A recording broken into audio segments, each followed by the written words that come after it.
حتی یغیروا ما بانفسہم.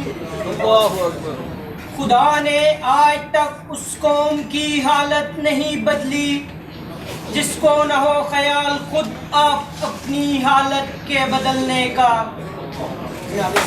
ابھی کچھ دیر پہلے میرے قابل احترام قائد ایوان اسٹیج پر تشریف لائے. کچھ تیز رفتاری اور کچھ شوخی گفتار کے جو وہ دکھاتے ہوئے اس معزز ایوان کو متاثر کرنے کی ناکام کوشش کی.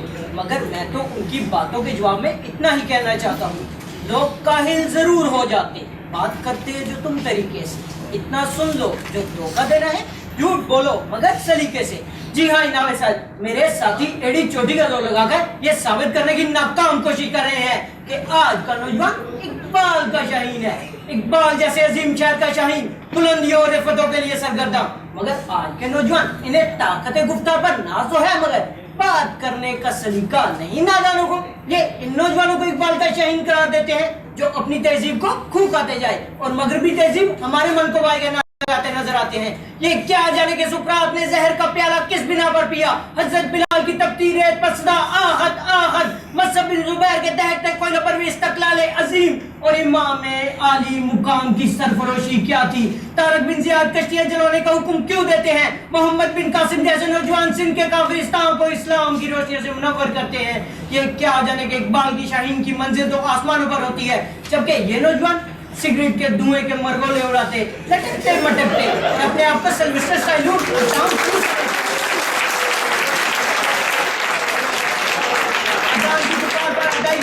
کے لیے مسجد کی طرف جانے کے بجائے انٹرنیٹ کلبوں کا رخ کرتے ہیں. تلاوت کلام سے ڈسٹرب ہونے والے یہ ہیرو واقعاً پر مائیکل جیکسن کے گانے سن کر ایسی چال چلتے نظر آتے ہیں کہ جنہیں دیکھ کر ناظرین بھی شرم آ جائے. ان کی زندگی کا نہ تو کوئی مقصد ہے اور نہ ہی اپنی زندگی میں کوئی بڑا کام کر گزرنے کی چاہ ہے. بقول ان نوجوانوں کے فکر نفاق کا عیش کرگا کا.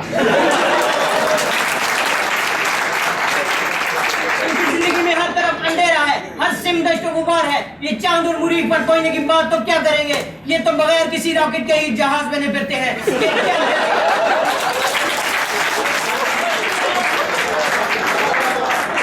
یہ کیا جانے کہ اقبال کے شاہین کی منزل تو آسمانوں پر ہوتی ہے, جبکہ یہ نوجوان آئے دن ویلنگ سے حادثات کا شکار کرنا ہونا ہے. انہیں یہ تو معلوم نہیں کہ صلاح الدین ایوبی, طارق بن زیاد, محمد بن قاسم, خالد بن ولید کون تھے. ہاں یہ معلوم ہے شاہ رخ خان اور جان ابراہم کون ہیں, کیا فیشن کرتے ہیں, کیسے گانے گاتے ہیں اور کیسے بال بناتے ہیں.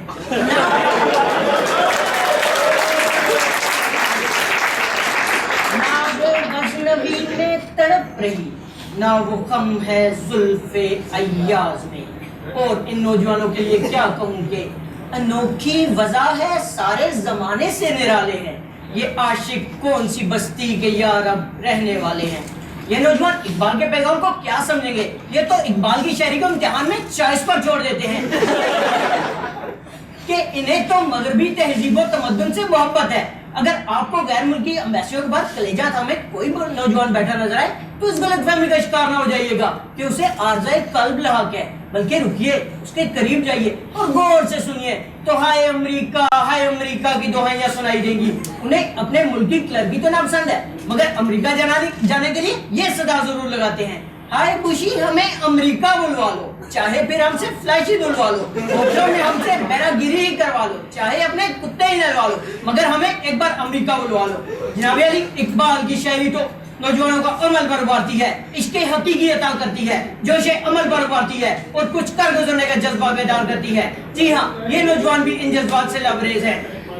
یہ اپنے وقت کا اچھا استعمال کرتے ہیں. کالجوں اسکولوں پر یہ بھائی لوگ بھی تو نظر آتے ہیں. حرارت ہے بلا کی تہذیب حاضر میں, بھڑک اٹھا ببو کا بن کر مسلم کا تنے کا. یہ موجودہ دور کے نوجوان نہ تو شجے سے پیوستہ ہیں اور نہ ہی انہیں امید بہار ہے, نہ ان میں کلیم کا سلیقہ ہے اور نہ ہی خلیل کا کرینہ.